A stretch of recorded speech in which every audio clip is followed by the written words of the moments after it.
bench here showcasing our King of a Hill map. Now this is the central area where you will spawn by default if you're new to the map, and we're just going to show you how to play the game and what some of the areas are. Now this is the King of Hill management area, and you can see what these blocks denote.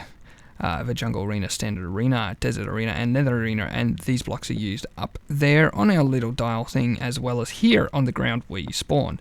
The other main thing here is we've got the match win wall, where each team has their match wins showcased up to 3 wins, or 3 match wins rather, and we might extend that later on if we find that people want to play for a little bit longer.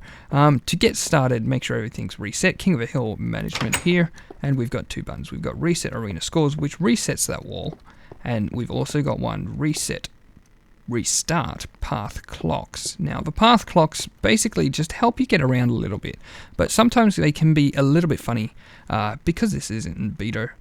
We've just provided that there just in case things aren't working the way we want them to. You can push that button and it should hopefully reset stuff. Alright, so we come over, we want to choose where we want to play first. We can push this button, and it's one button to do everything. We've tried to make things as simple as possible, and you'll see things start clicking away. You can see that on the wall there, and you can also see it on the floor here. How cool is that? So alright, you want to have a go. Alright, push the button and we'll see where it stops. And it's picked the Nether Arena. And you'll see on the ground we've got these lights, and it kind of pulses along, showing you which direction to go in order to get to the Nether Arena. So making things very simple. So you walk along here. We've got some pressure pads so that turns off as you go along, so it resets itself. And we enter into the Nether Arena. Now there's 2 places or 3 places we can go, though these 2 places are the same, they're just mirrored. Now straight ahead I can get up to the referee area. Now if I was a spectator I could come up here and watch the game. It's actually a very nice view, but if you've got a referee or a admin watching over the server and watching over the games that are being played, then this is where they come. And we've got 3 simple controls for them to use. We've got the one which starts each match and does a reset when it's turned off. We've got one for all the arena doors, and we've got one which resets the scores. Now, resetting the scores only resets the scores on this particular arena. It does not affect the match wins, and the other 2, locking the doors, does affect where all the teams are, as well as we've got access down to the ground floor, so that when a game finishes, you're not stuck trying to get out of the arena, trying to make it as simple as possible to get around. So what we'll do is we'll hit game start and we'll wander down and actually see what happens. But game start, you'll see there's already this little light ticking away, doing cycles around the King of a Hill, actual hill. So what we've done is, one of the key things that we wanted to find is, alright, well, how do you count how long you've held the actual hill for? So now we've got this little light which can cycle around. So we've broken the game up into cycles, or revolutions, and rounds, and also iterations or sections, sort of. It makes a lot more sense than trying to explain it. So you as a team have actually spawned here now. When you start the map, when all the doors actually close, all these doors close, so you don't have people being able to run around, mess with where you're spawning. And we've got a couple of chests here which do provide you with limited armor and swords and stuff, so you've got to be strategic. Grab what you want for this game, but because you're picking an arena at random, you don't know when you'll be back here, if you'll be back here, so you've got to choose what to do.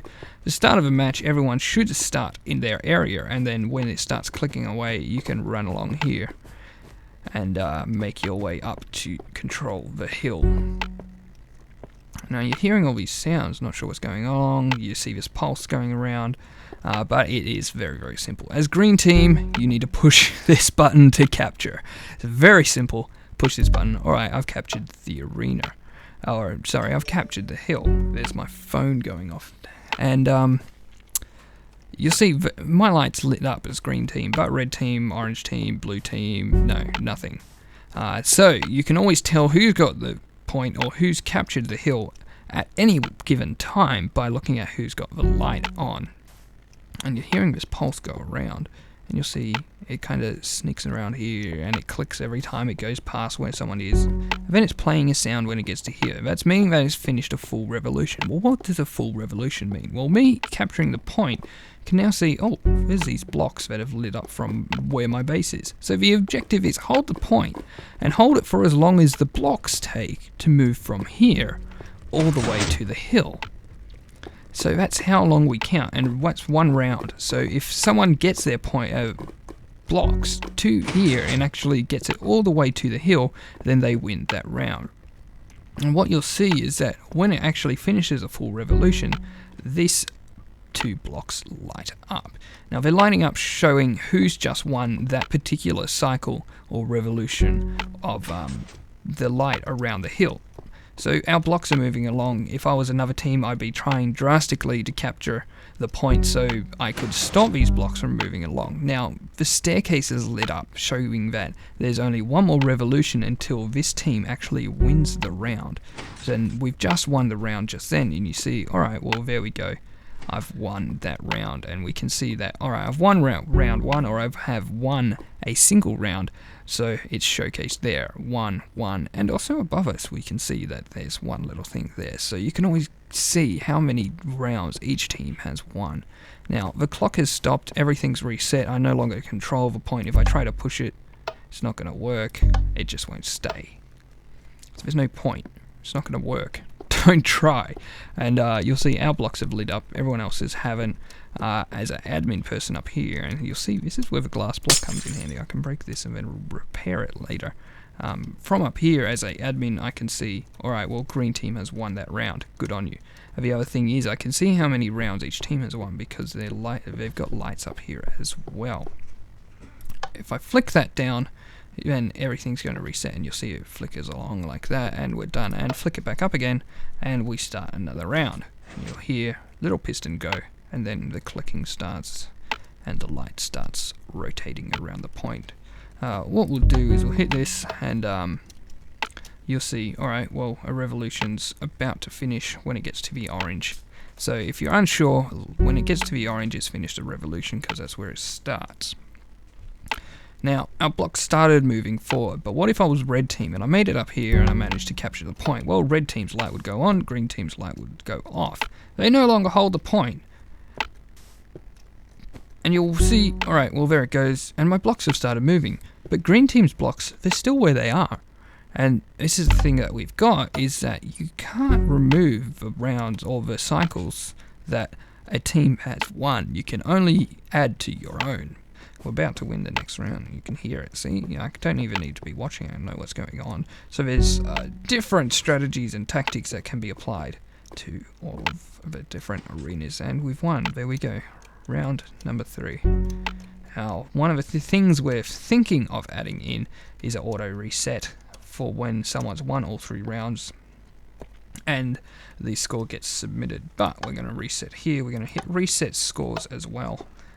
So then all the scores get reset there, ready. So if we end up back here, we don't need to mess around. All the scores are ready to, or it's all ready for us to play. So we'll fly over here. We'll just sneak up here, and we'll go take a look at what has happened in the hub area. So we've won all 3 of the rounds for our match, and we've in fact from that won the match. Now, we return here for our next, or to find where we're playing next, but you'll see the wall, we have won one match. And we support up to 3 different match wins, and then we just say you've won the game. Now, if another team wins another match, you'll see theirs light up just as easily, and we can come back here and start the revolution again and pick another arena. Once someone's won the game, or you want to do a reset, you can hit reset arena scores there, and you'll see there it goes. So that's King of a Hill in a nutshell. If you have any suggestions or anything, find us on Planet Minecraft. Hit us up there. Hope you enjoy, and we'd love to hear your stories and see your videos of the different King of a Hill games that you've played. My name is Bench, and bye for now.